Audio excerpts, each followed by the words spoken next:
Welcome to Shop Talk Live, episode number 342.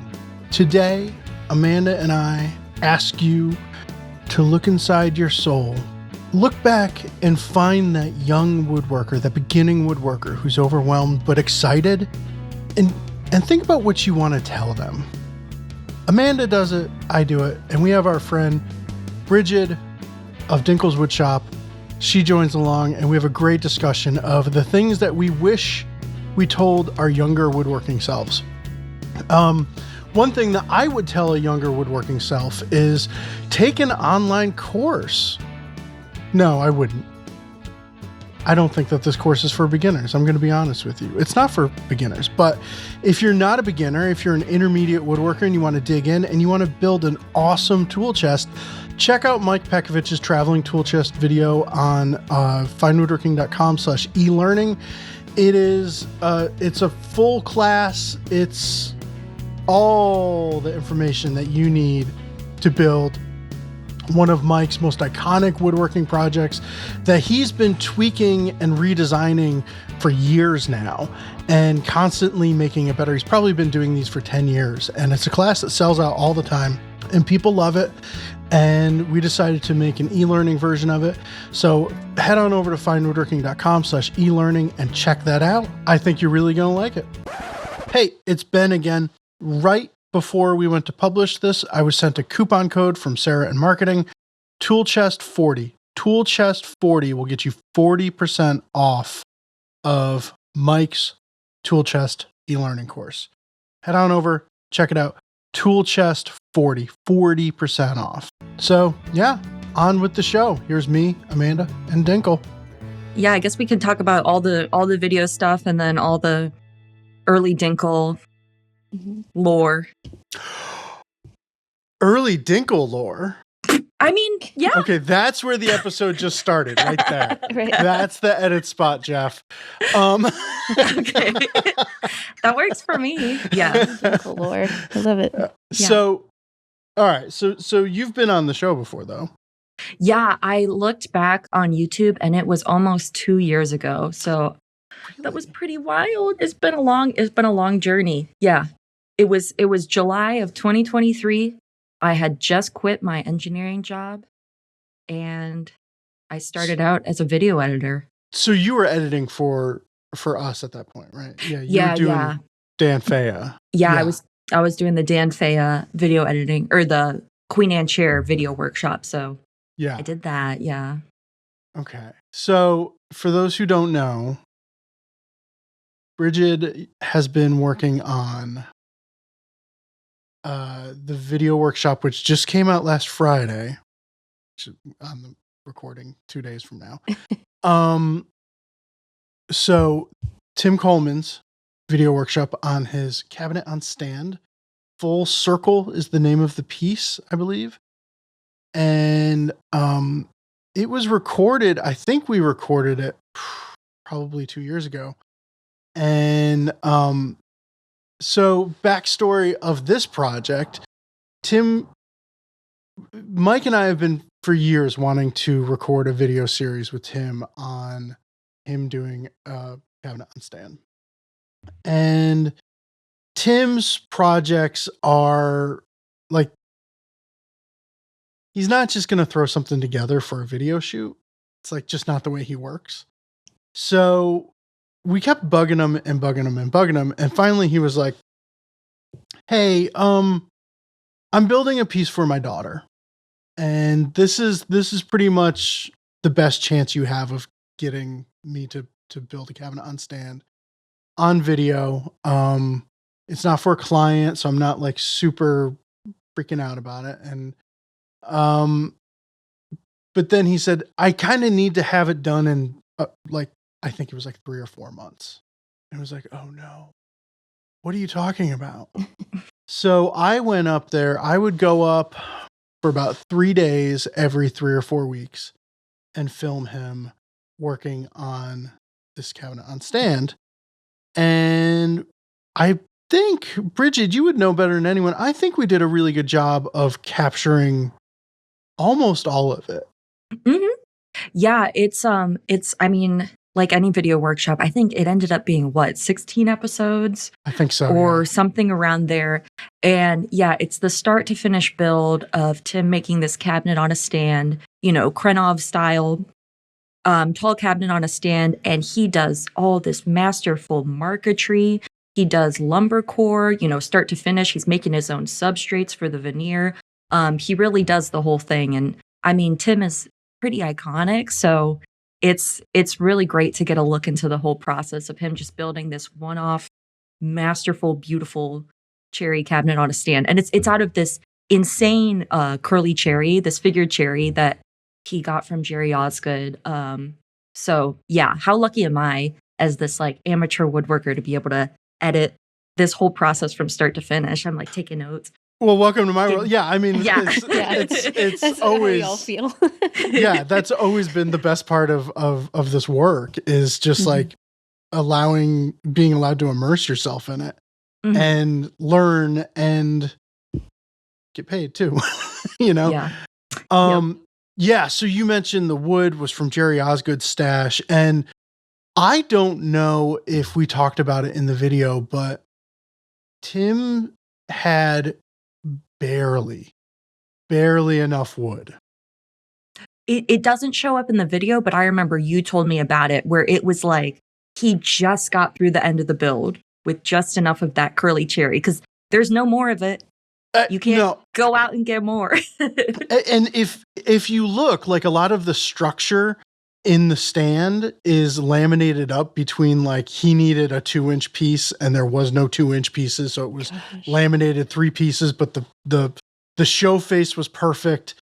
But there was a palpable tension on this build because normally when you're shooting a video like this, there's always like a little bit of error that gets built in because we're focusing on getting the video, right? We're not necessarily focused on, yes, you want the piece to be perfect. You want but there's always a little bit like, okay, I'll remake this piece later on or whatever, the leg or something.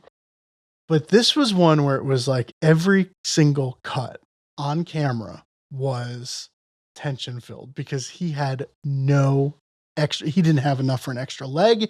He didn't have enough for extra veneer. He didn't have enough for anything. And it was really, there was moments that were stressful, but, yeah. So I am super. I was going to say, I don't think it comes through in the edit. Good. I don't think so either, but I'm super excited for this video to start being released though, because Tim is like, I remember Amanda, when you went up to do a shoot with Tim, you were like, what? Like I get to hang out with Tim Coleman. How is this and it's like, you hung out with Philip Morley all the time and you're still like, Tim Coleman. It happens a lot. Like even Fine Woodworking New England, I'm like, oh my God. I'm in the same room as it's just all the above. It's always I don't think I'll ever get over it. I think for me it's interesting, like being annoyed at people that you're like that you've always looked up to. You're like, I love that guy, but man, he's really annoying me right now. Oh, he's human, right? Yeah. So, all right. So you diligently worked on that edit, and you did a marvelous job. That Bridgid, your editing is just always phenomenal. You make up for my lack of abilities as a shooter. You are the best. I love watching your edits because I'll be sitting there and watching something. All of a sudden, an animation of a piece will pop up, and I'll be like, she saw that this was a little bit hazy when he was describing this, and then there's this piece rotating, and you see the saw cut the thing, and you're like, oh, she nailed it, and it's exciting to watch your edits. And I'm so glad. You're wildly talented, and I love having you work on things with Fine Woodworking. But you've been doing some work with Lost Art Press too. I have. Yeah. So, for those who don't know, I am a hobbyist, amateur woodworker. I work in my basement, and then my day job is I'm a videographer and a video editor. And one of my favorite things, one of my favorite clients to possibly have is working for woodworkers. I love, using my video editing skills to help people learn about woodworking in both like my personal work and also, for clients like Fine Woodworking or Lost Art Press. But like Ben said, I just did a 12-episode video workshop for Lost Art Press on Chris Schwartz's most recent book, which is Build a Chair from BS. And it is a book on how to build a stick chair from tools and materials that you can find at the home center. So there's no go into some fancy lumber yard or, trying to, get a Scorp or a Travisher or any of those niche chair making tools. It's just the bare bones of making a chair. The arm bow, the curved arm bow, it's made out of plywood. That's like completely wackadoodle for chair making, but it's something that makes the whole process a lot more accessible. So that workshop just dropped this week on YouTube, and it's free for anyone to watch. And that one I was actually in. So I filmed the whole thing with their apprentice, Kale. If you guys know Kale, they are the chair making apprentice at Lost Art Press right now. So we filmed that together from start to finish. Both of us edited the whole thing back and forth. So that was a super fun experience because if you know me, I love, like, my mission is making woodworking accessible, making furniture making accessible for people because it's a kind of a difficult hobby to get into. There's a lot going on.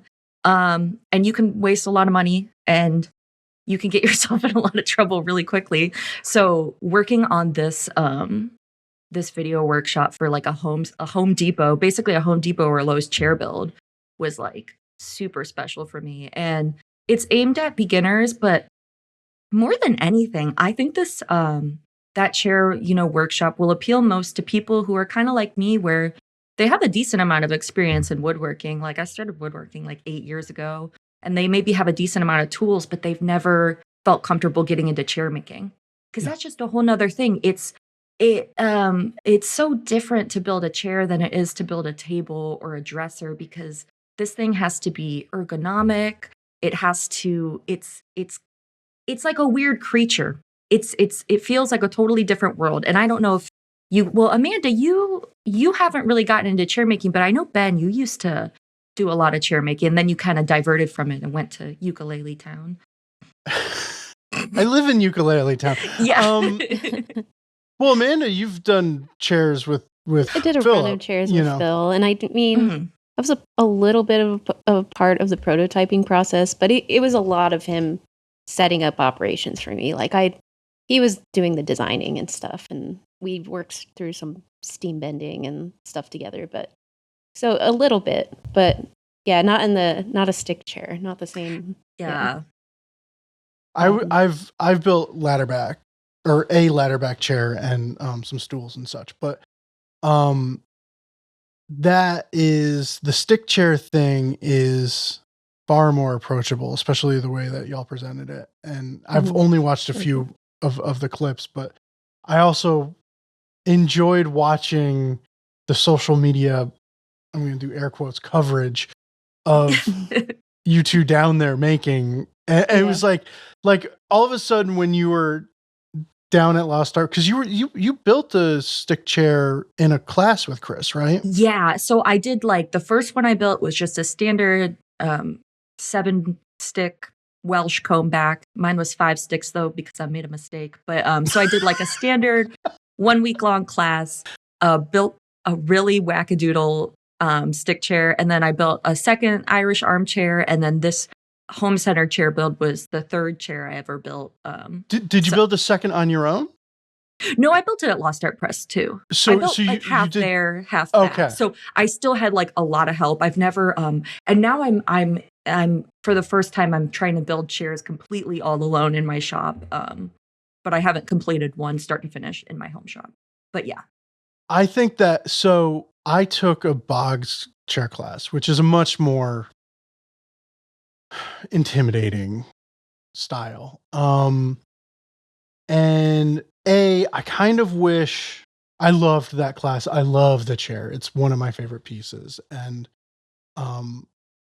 but I kind of wish that I did like a Jenny Alexander ladder back or something a little bit more dialed back.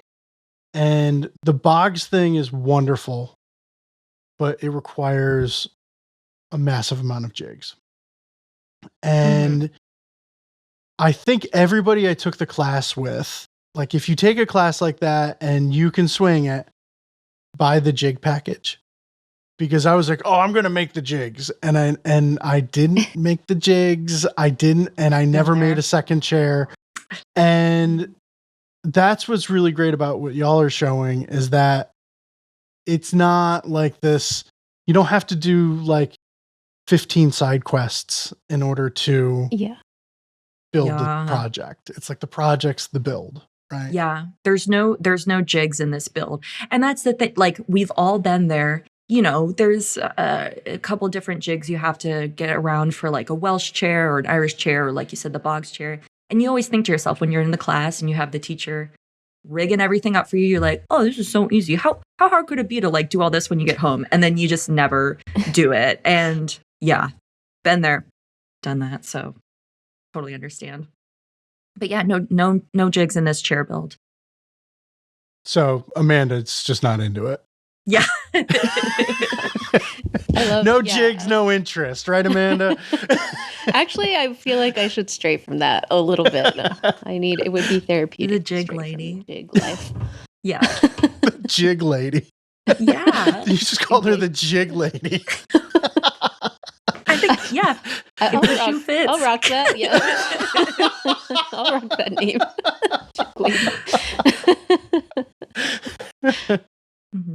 But chair making is closer to me as a guy who makes instruments. Chair making feels closer to making instruments than making flat furniture, if you will, right? Yeah. Because there's not a whole lot of 90-degree angles. Everything's like all over the place. You can't measure this. It's got to, everything's. It's for especially a beginner woodworker. It seems like there is no home base to work from. When you're building a carcass, like a cabinet or something like that, it's like 90-degree angles I can deal with. But you with chairs and instruments, it's just right out the window. There's no. Yeah, and I feel like now that I'm getting into chair making, I feel like chair making is harder, but also kind of easier than traditional woodworking for that reason. Not like than carcass woodworking, because for the first chair I built, I learned that like there is no home base. It's not like, oh, you have to get everything up to your 90-degree square and that's like what your reference surface is. For the first chair I built, the stretchers on the bottom are like completely different sizes, and like the legs, you can't tell really when looking at it, but the legs are all out at different angles because I just did my best to drill the compound angles I could. And you're able to correct that like when you level out the legs at the end of the day. Like you're not working towards this like 90-degree perfect carcass. You just kind of adjust as you go. And if your chair's a little bit squattier than you thought it would be, then that's just the way it is. And so I feel like it's almost a little bit more forgiving than I thought it would be. So that's been at least stick chair making. I'm talking about making stick chairs. So yeah, because if you miss 90 and you've got like an out of square carcass, it might be a little bit more apparent. Yeah. At the end. But also it's although to take a lesson from that is like that whole like, well, this carcass has to be square so that the door fits. Well, no, make the door fit the carcass. Yeah. So maybe there's something for every for me to learn. Well, yeah, I just remembered. I was just editing the Tim Coleman highlight reel, and Tim Coleman, he said, as much as I'd like this cabinet to be square, it's not. So he worked on the door, and I said, okay, even Mr. Coleman has to deal with this. It's going to be okay. Yeah. Yeah. You're right. I remember that too. I remember giggling. Yeah. Lessons learned for all of us. So the stick chair video, that is out right now, and the book is available, right? Do you think that it's worth having the book? I mean, yeah, I think so. So the book you can buy it from Lost Art Press. But Chris also made the PDF available for free. So if you can't afford it, or you don't want to purchase it, you can view the book for free, and it has, it's all illustrations. It's really well done. And then the video's on their YouTube channel. So yeah, I mean, it's down to you, whichever you like better, having a book or a video. Or both. Or both. Yeah. Mm-hmm. So Amanda, you haven't built a chair on your own. No. What kind of chair would you build? That's a good question. I've been thinking a lot about it lately because it was a goal for this year. Yeah, we've talked about this. Yeah. I don't know. I'm like all over the place. Like I think my issue is I go back to my training, and it would end up being something like what we did with Phil, which is, but then I'm like, I feel, and hearing you talk about it, Bridgid, like helps me like think of it in a different way. Cause it just, if you're not, like, to me, it seems so intimidating, nailing all those angles, and like, like, I feel like I would get so caught up in like just nailing everything perfectly that I want to enjoy the process. So I'm having a really hard time deciding like what style of chair I want to do. You could do it. You would do it, and you would crush it. I don't know. It's intimidating, but it is intimidating though. But that's why you just don't build a dining set. Just build one, and then if it's you don't have anything to match or make congruent. Right. No. Although you though, I think this might have been, if we're going to talk about the Bridgid or the Dinkle lore, whatever you said. Early Dinkle lore. Early Dinkle lore. So I think the first thing I saw you build, or the first video of yours I saw, was you fixing or recreating like a dining chair for your mother? Yes, I remember that now. Yeah, so that was on my YouTube channel. So yeah, my mom had, I don't even know how to describe this chair. It's just like a 90s cherry stained dining chair put together. Everybody had that chair. I'm sorry. Everybody had that chair. But, it was put together in a factory with dowel joinery. Someone leaned back on it. The whole back ripped off. So I ended up basically recreating the whole thing except for the curved backrest and like the middle backrest stretcher thingy. So yeah, that is the first chair thing I did, was repairing that chair and just like recreating the components, pattern routing everything kind of deal. So, but you were, but so I know we've shared the video before, but we'll share it in the show notes again, because you approach things with like this, like hell I can't attitude, right? I'm delusional. But like you were just like, this is broken, so I'm just gonna like pattern route a new one off of it. And it was like, what? Like nobody does that. and it was just, and it worked. It totally worked. And there was like a lot to be learned. Well, first off, I think that might have been the Dinkle video where you had a pattern routing song, maybe, or the piece. I think I did a cover animated like a bird. Yes. And it's flying through space or something, and then you're floating around singing. Maybe, I don't know. I can't keep track of it all. And I did a cover of "Glamorous" by Fergie. So okay, yeah, that one probably I missed because I just don't know. But like, you don't know Fergie. My knowledge of Fergie is Bootylicious. Is that a Fergie song? I don't think so. No. Sir, yeah, that's not real. This is a safe space. This is a safe space. Let's see if Jeff leaves it in. What? But yeah, Milkshake? No. That might be her. No, Let's stop she does talking about Fergie songs. Fergalicious. Okay. Anyways, moving on. Yeah. I don't know. Closer. Yeah. what were we talking about? The video. But yeah. So you repaired a dining room chair in a way that I've never seen anyone have the guts to try before. Everyone else would just thrown it away. You were like, no, screw this. I'm going to build it. Mm-hmm. So. And I did it. Yeah. Yeah. Lots of tenacity. Sometimes it works out for me. Sometimes it does not. And that's the lesson learned. And that's something about me.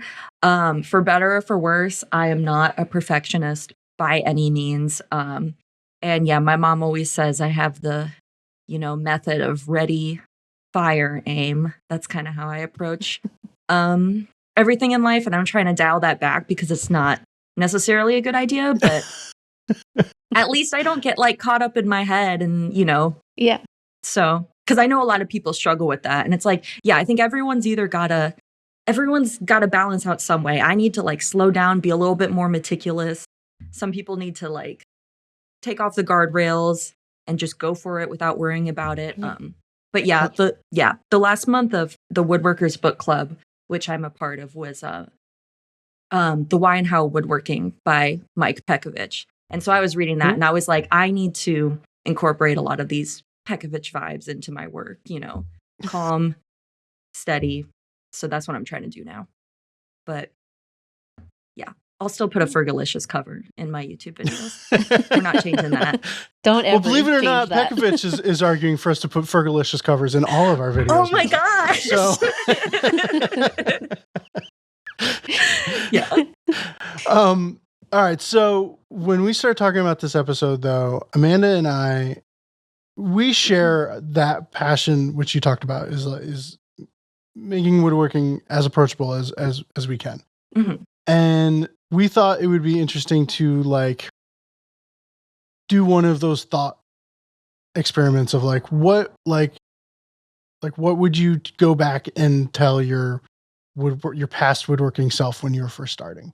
Mm. And it's funny because yours already is like, okay, maybe just dial it back a little bit. Mine is like, get out of your dang way. You're in, like I remember obsessing over the fact that I didn't think the hardware store square was truly square. And like, this was like dooming everything I would build until I had a Starrett, and like, we could not afford a Starrett 12-inch square. And like, that was like my wife's like seeking out for Christmas one year, like trying to get the funds together for a Starrett 12-inch square so that I could finally rest easy at night knowing I had a square in the house. So like, see, you should have been the engineer, not me. You were the actual engineer. Yeah. I'm like, close enough. Yeah. And I no longer work in that field. Anyways. But yeah, I would say, I feel like I've been thinking a lot about what I would tell myself as a young woodworker, because I started woodworking as a hobby about 8 years ago. And like, when I say like, I started woodworking 8 years ago, this is like me with a power drill and particle board I found next to a dumpster in like a studio apartment. Like, this is like from the base level ground. So, because I know a lot of people start woodworking when they're maybe like a little bit more middle-aged, they have some stability, maybe a garage or whatever, and they can get into it a bit quicker than I did. And I used to be like really self-conscious because I was like, oh my gosh, these people, I feel like everyone's excelling in the craft way quicker than I am. Why am I still stuck in woodworking kindergarten? But it's like, I started when I was like in my early 20s and I had no money and I lived in an apartment. So it's like, now looking back, I have a bit more compassion for that. But first off, starting out in woodworking, this is kind of a goof, but also 100% serious. Do not buy the router dovetail jig. Bunch of nonsense. Don't do it. It is so much easier to learn how to cut dovetails by hand, even though it seems counterintuitive, than set up one of those dang things. And that's what I got to say to the people. I've never done it. I've never done it. It's a waste of space. So yeah, I agree with that. That's my like practical tip. Don't do it. Don't get the router dovetail jig. And from what I've heard, don't get the one that you can afford when you're starting out. Like, like the crappy one. Yeah. Mm-hmm. All right, so don't get the router jig. Yeah, don't get the router jig. But I think that kind of stems into like a general overview of like, don't get anything that's too weird or niche. Just stick to the basics. Like any type of weird, like niche jigs or whatever. Just like stick with the basic tools and get started with those, because it's just going to make your workflow more versatile. You know, that's what I think. I don't know how that word's pronounced either. I don't know how to say that word. Yeah. Okay, so, all right. So, don't buy the specialty jig. Mm-hmm. All right, Amanda. Now, for the record, you started woodworking. You decided you wanted to woodwork, and you are an outlier of the trio. And you decided to take a class almost immediately, right? Yeah. Yeah, I knew. Which, if you can swing it, a really smart way to get going. Very smart. I did it the way I could swing it, which was community college and bartending to pay for it. But it paid off, obviously. And I'm glad I did. I know the type of person I am, and I don't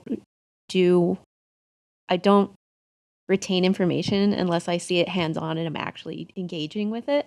Mm-hmm. So I just knew that like there was I could watch as much YouTube as I wanted, but it wasn't going to stick the same way. Mm-hmm. So that for me was huge. And I going through the Discord, we brought up this question in the Discord. And it was, I would suggest taking a class if you can swing it. There's just a huge difference between seeing it on a video or reading about it and like watching somebody do that in front of you. The little nuances you pick up if you're paying attention will change your woodworking experience completely. Like 1000%. Yeah, you pick up so much more in a class, and it's just, but it's hard to swing it because like, you know, you went to community college, but also you were by Austin School of Furniture. Yeah, you used to live there. But yeah, it is really hard to get into classes, but if you can do it, it's life-changing. If you can't, because I couldn't, and I didn't take a class until I got this job. If you can't, and I really wish I did this when I first started off, and this applies for any woodworker, but if there is a woodworking guild within an hour of you, it's worth it, because somebody there is going to stick a hand plane in your hand that's actually sharp, or somebody there is going to is going to say, hey, you know, and I am not the person, like, I know I'm like loud and gregarious and everything, but I'm not the person to like put myself in situations that I'm not like a known whatever. And so the idea of going to a guild meeting just frightened me. And I remember finding out that there was a guild in Nashville, like the Cumberland River Woodworkers or something like that. And just being scared to death to even walk in the door. But I think had I gone in there and met with other woodworkers in person, it would have been the next best thing to taking that class. Yeah. So, or makerspace, if there's a makerspace that offers, you know, classes, those are often pretty inexpensive. Mm-hmm. I mean, my first like guild experience was in El Paso, and it was not a good experience. So don't get discouraged either. Okay. Yeah, it was part of that was the first thing I tried before moving.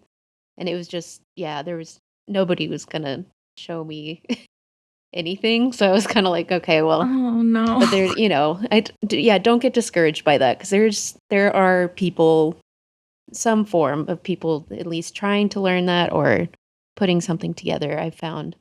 Mm-hmm. It's like, sometimes it's like searching around for it a little bit. But yeah, you got to find the people who, want to help you out and pass it on. Because there's a lot of those people in woodworking. And for me, having a makerspace in Akron, that was how I really started to get a lot more experience, because I'm like, oh, I get to use a joiner and a planer, and I have access to these things now, and a table saw. So can't hype up the makerspaces enough. Yeah. Even I was in a makerspace when I first moved to Austin, and there were people there willing to give advice and stuff. I still didn't know exactly what I was doing, but it was helpful there for sure. Mention of the joiner and the table saw. Here's one that I had written down. Learn power tool physics. Yeah. And I still to this day have to remind myself sometimes of like all of the forces and everything. So it's like, and I don't think that I used a table saw in ways that nobody should use a table saw. And I did things that I am like, I think I'm not even going to talk about it. Right. I'm not even going to say it, but like, yeah, I've been there. A little junky Craftsman benchtop table saw might have fallen over while running a piece of wood on it. Okay. So like, this is like, I think if you're going to have a table saw or use a table saw, there needs to be like a piece of paper explaining the kickback, the physics of kickback and like the physics of where the pressure on the cut is on a bandsaw, like why cutting a round thing on a bandsaw can be sketchy. Right. Yeah. The joiner, why it just wants to like suck a short piece of wood in, whatever. It just. Oh, 1000%, Ben. Yeah, because, so many power tool physics are non-intuitive because a lot of people think like the table saw, it's just kind of like, just don't run your hand through the saw blade. And it's like, no, there's so much more going on with that, where your hand can get pulled in, it can, twist over the wood and kick back. And I had that happen when like my first time using a table saw was at my local makerspace, and my instruction was basically like, don't put your hand on the blade, and like that was it. And then one time I put like a wide thin piece through against the fence, yeah, twisted to the left, as seen on YouTube. Yeah, as seen on YouTube. And then came back at me and I was fine, but it was just kind of one of those things where it's like, okay, you just like turn off the table saw and just like slowly walk out of the room.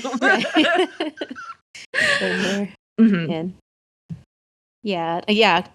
The machine like physics is that's a really good one actually. Because it's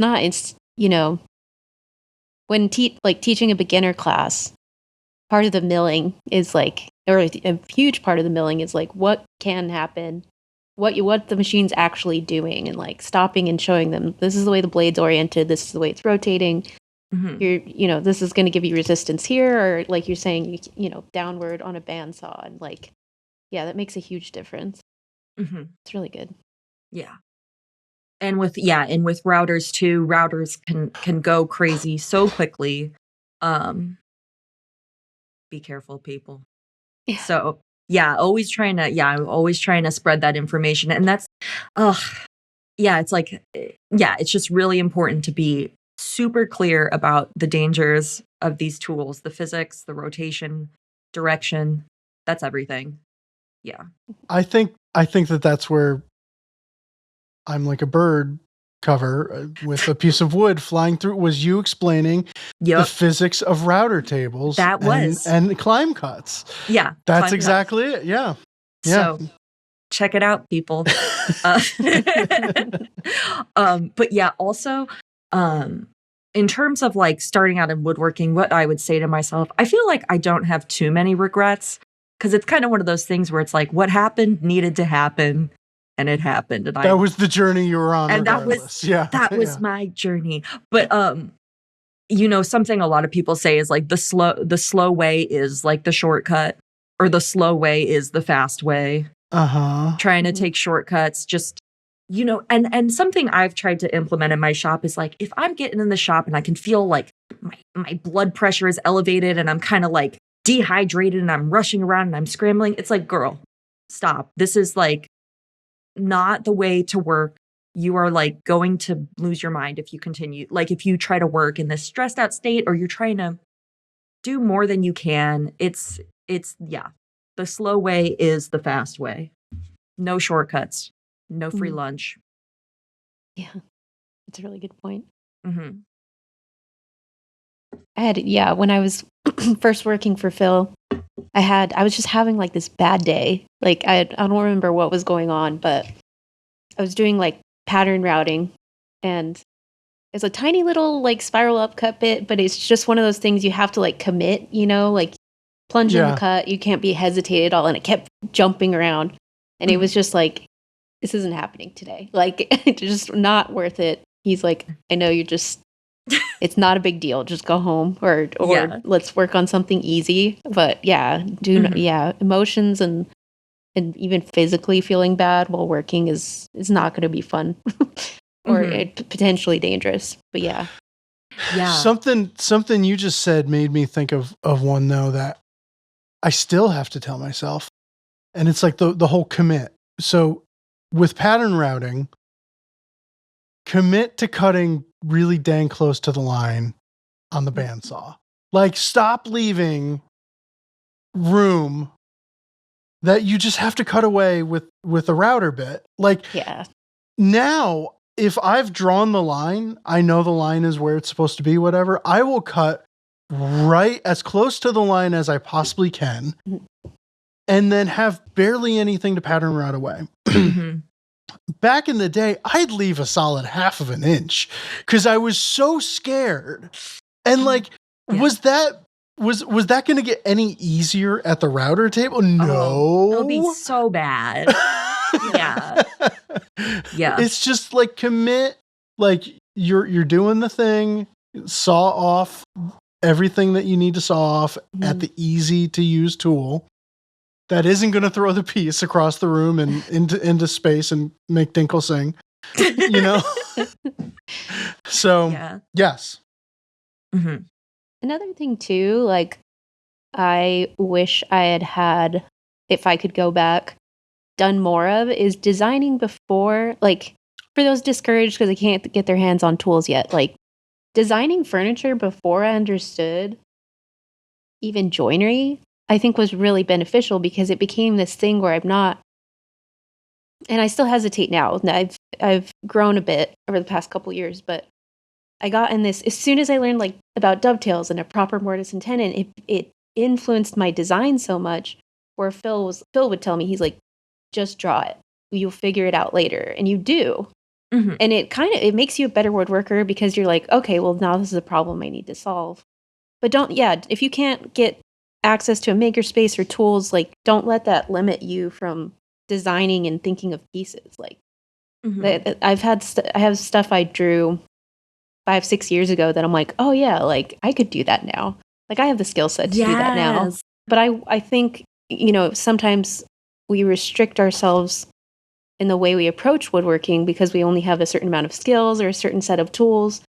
And there's a lot of benefit in like creativity, like working, like you said, Dinkle, a basic set of tools with skill and practice can be incredibly versatile. And I'm probably not saying that word right either. But don't be discouraged by lack of access to tooling or machines or whatever, because there's a lot of work that can be done in your head and kind of prepare you for when you do have access to it. Yeah, one thing, speaking of lack of access of tools, it's so easy to be like, okay, I don't have a fleet of Festool, tools in my shop along with a full woodpecker red aluminum wall, I can't build stuff because that's how everyone I see on the internet builds stuff, blah, blah, blah. And, I've been getting into building stick chairs, and that's like a very old school peasant-like type of furniture. It was made by people who barely had anything, barely any tools. Half the time they were stealing the wood from, the British lords who had, occupied their land. And it's kind of humbled me a little bit because I'm like, okay, I'm out here like, oh, I could never build a chair. And it's like, girl, you literally have electricity. These people didn't even have that. And you're like complaining that you can't build this chair. It's like, if they could do it, you could do it. And I think, someone in the Discord said that, like, people, like, don't be discouraged because people have been building furniture with barely anything, with sharp sticks and something. I don't know. They said something, but it's like, don't be discouraged by that. And really building up just a core set of tools, learning how to use like just a basic hand plane, getting a basic block plane, learning how to use it. That's really what's most important. And I think, it's so easy, especially with the internet, it's so easy to get off in the weeds. There's a million ways to do anything. And I think one thing I've been thinking about is that it's just important to pick a way and commit to it. Whether it's sharpening, just pick a way to do it and commit to it. Yep. There's ceramic stones, there's water stones, there's diamond. Just pick one and just commit to it and learn how to do it. Even joinery. And yeah. I think you've said this in a video where it was like you were struggling to do mortises, and you're like, I'm a router girl. I do joinery. I do my mortises with a router and you went back to it, and it was like, boom, there it is. And it's like, yes, it's good to stretch yourself out, but especially when you're getting going, like the known quantity, like that is a powerful thing. That was Woodworker. Wordwooker. Oh yeah. Wordwooker. Don't let fixation on tools or process be a barrier. People have been making furniture for millennia using sharp sticks and harsh language. Yeah. So of course they put it better than us, but yeah. I love that mentality though of like, I have electricity. I have a leg up on most of these people who made furniture in museums right now. So yes, exactly. Yeah. And it's like, I feel it's like that meme with like the two dogs or whatever, but it's like me complaining that like I don't have like a laser and like, all types of like machinery to like drill sticks for like a stick chair. It's like, just commit to it, So yeah, because I think, I don't sell furniture. I build furniture for my home. So it's like when I want something, I'm like, I want a dining table. I want a dresser. I want, some wall cabinets. So I'm going all over the place, which is fine. But there really is something to committing to a certain form or a certain, like kind of pigeonholing yourself a little bit. I know that word has like a negative connotation, but really committing to something and excelling at it over time. Because like you said, I do so much joinery with my plunge router because I just love my plunge router. Why do I love it? Because it was the first nice tool I had in my shop that was reliable.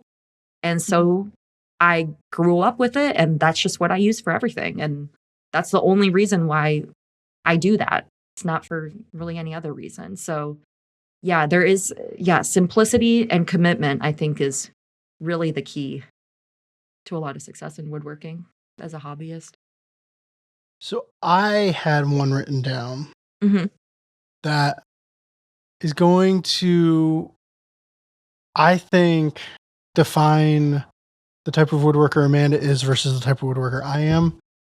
Because this is why Amanda's better at designing things and all of that. And I'm just sitting here building the same ukulele over and over and over. But I don't consider myself a furniture designer. And I became obsessed with trying to make myself a furniture designer to the point where I thought that as a beginner woodworker, I kind of needed a style. Like the second anybody picks up a guitar, they have to like, oh, I'm this type of guitar player now. I have to identify as a whatever. And I think had I just made things from plans for more time, I would have progressed faster for me. But my goal was never to like Amanda, you are like a designer and you build like the pieces that like, oh, Amanda built that. I know that without knowing Amanda built it, things like that. But for me, I've just always wanted to build the things that my house needed, and I became too obsessed with like this idea of like originality or something in woodworking before honing my skill set to a point where I could build anything without like getting in my own way. So it wasn't until I worked myself into a corner with a piece where I didn't know how to get the drawers in there because I didn't really build around the drawer carcass. I built it the wrong way around. All of a sudden it was like, wait, I need to figure out why Steve Latta builds his side tables this way. Oh, why didn't I just follow this plan and change the dimensions based on the size of side table I needed. But like, that's like, it seemed very obvious to me now, but at the time, like building off of a set of plans, unless it was that very specific, I was building it or one for one, seemed absurd to me. And now, like, I don't think if I was going to build a dresser, I don't think I would. I would find a dresser on the website and base every joinery decision off of that dresser. And if I needed to be bigger or smaller in a dimension, I would just make those changes and that's it. So one of my things that I wrote down was build from existing plans longer. So. Mm-hmm.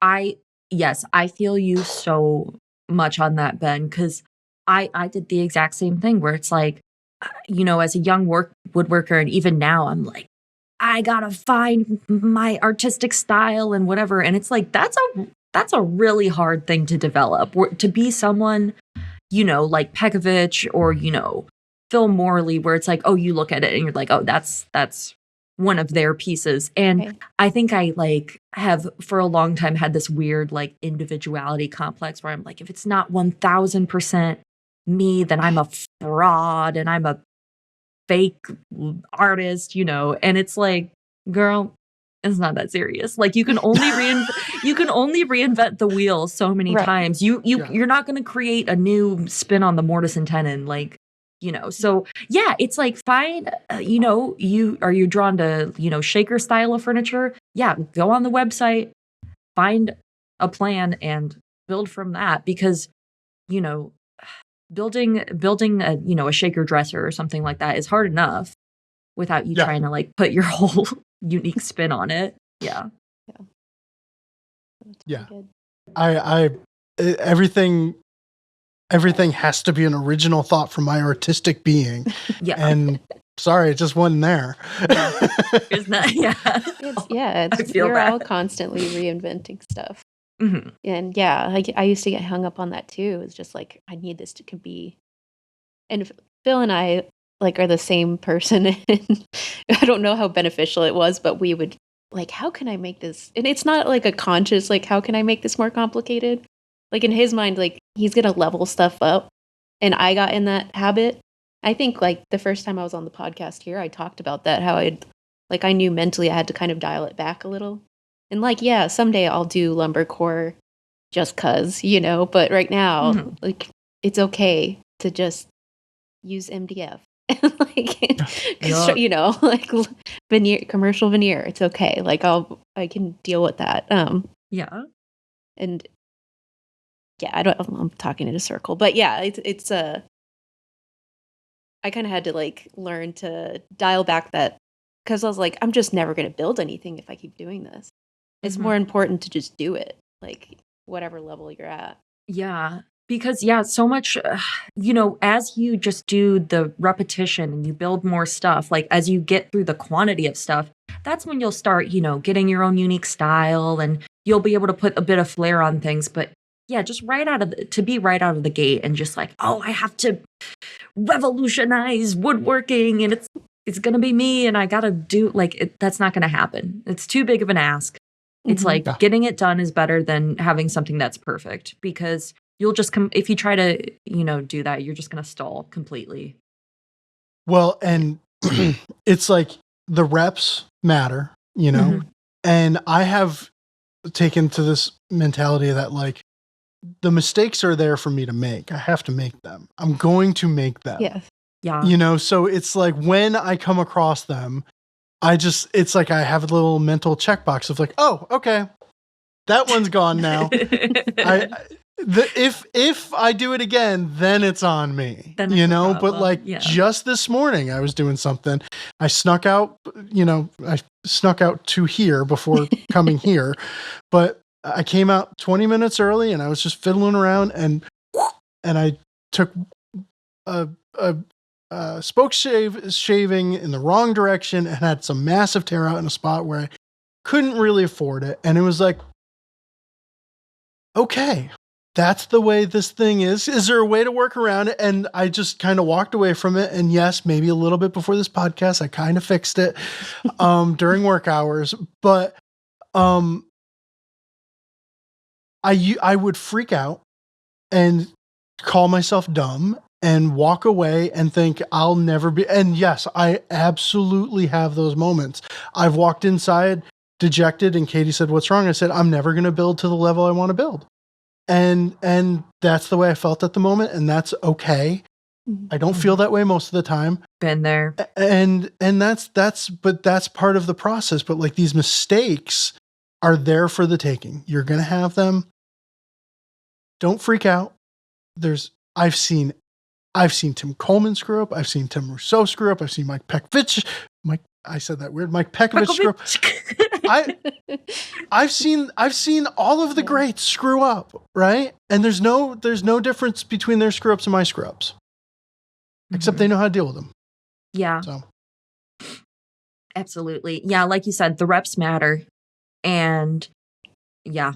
There's no way around it. No way around. My first major project after getting out of an apprenticeship was a dartboard cabinet I built. And I was talking to a friend about it. I was hung up, like, cannot just like move on to the next step. And he was harsh about it, but I'm kind of grateful because he was like, who do you think you are? Like, do you really think like your first like major project, just start to finish, like you're troubleshooting all this stuff is gonna just be perfect? Like that's not even possible. I feel that 100% because like sometimes I look at the criticisms I put on myself and whatever, and then I'm like, yeah, like who do you think you are? But I'm special. I wouldn't put that on anybody else. You know? I'm the chosen one that is going to design things beautifully and wind up in magazines immediately, and there will be no mistakes, and the joinery will last for centuries. Right. Clown Town. Yeah. Who do you think you are? That's it's like, whoa, yeah. That's pretty much it right there. Who do you really think you are that you don't get to deal with it with the rest of us? Right. Yeah, that's slog great. through the mud. Yeah.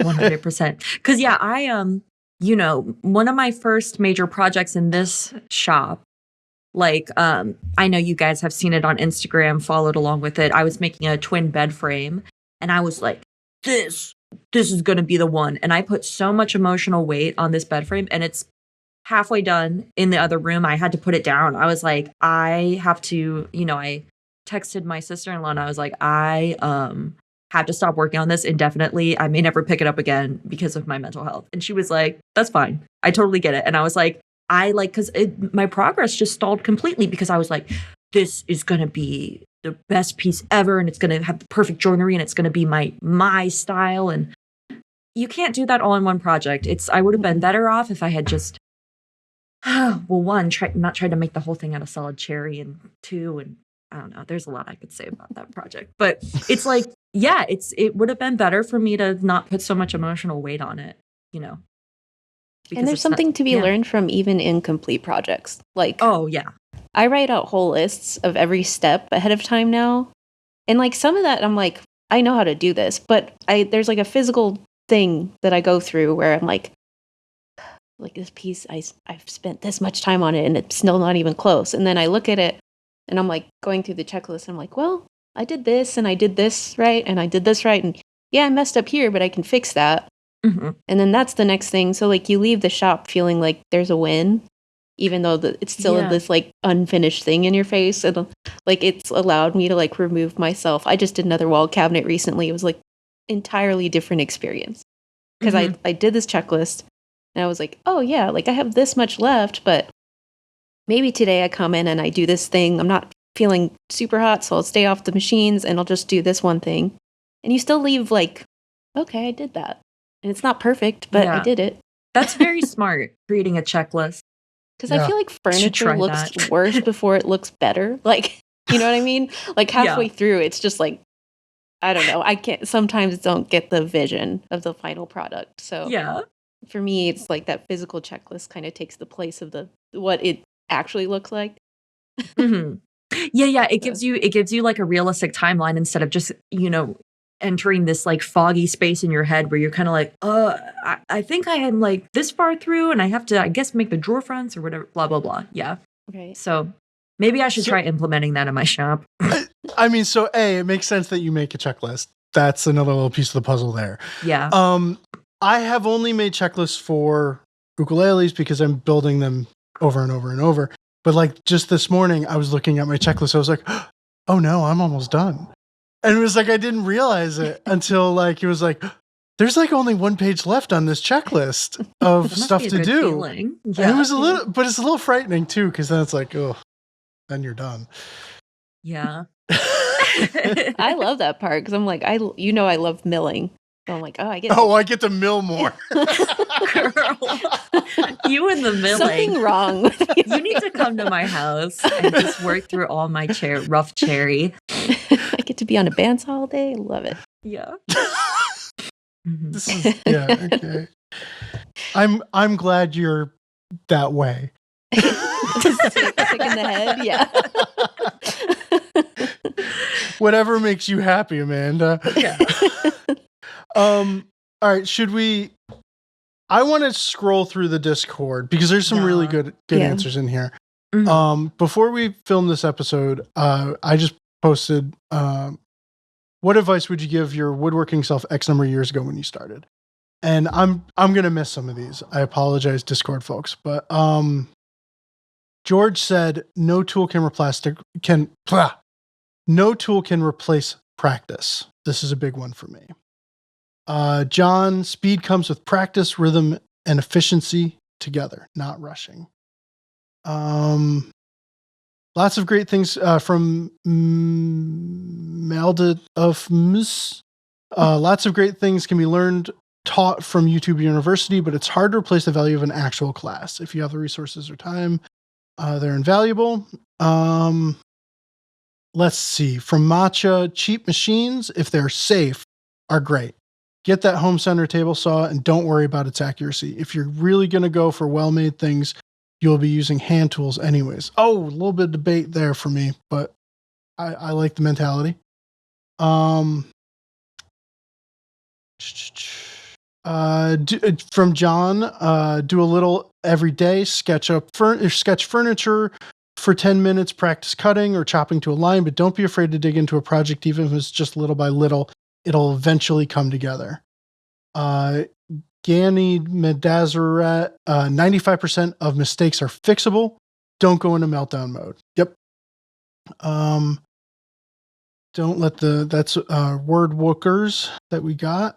From Damb8832, copy things when you first start. So you gain basic skills. But don't stay there. Push yourself to try new things and find your own design voice. Design things you don't have the skills to build, then problem solve and make it. If you screw up, make it again and consider it your education. That basically sums up everything we talked about over the last hour. I mean, nailed that one. Mm-hmm. And I promise I didn't read that one in advance. Yeah, I didn't see that. That was like the theme. That's there's the deck right there, Amanda. But okay, so what are we doing? We're watching Tim Coleman. We're watching Tim Coleman build a cabinet on a stand. We're watching me and Kale build a chair from materials we got at the Home Depot. And we're not freaking out if there's mistakes. We're not freaking out. We're being chill. We're having a chill girl summer. We're keeping it together, people. Here's a call to action. Mm-hmm. For the listeners. If somebody comes to you as a beginner, give them a little bit of time. Give them understanding and knowledge, and be cool. Don't mansplain and all that stuff. But like, let's do everything we can to create a welcoming environment for beginners in woodworking. Mm-hmm. And share your thoughts in the comments below. Let's get some engagement on the YouTube video. Boom. Yeah. Well, that does it for this episode of Shop Talk Live. If you would be so kind, please leave a comment below and let us know what you think you would tell your woodworking beginning self. If you're watching on YouTube, click that thumbs up button. If you feel called to do so, head on over to iTunes or whatever the kids are calling it these days and leave a 5-star review and email us your questions. This show runs on emailed in questions, shoptalk@finewoodworking.com. All right. We'll be back in 2 weeks with another episode. Thank you so much for listening. Have a great one.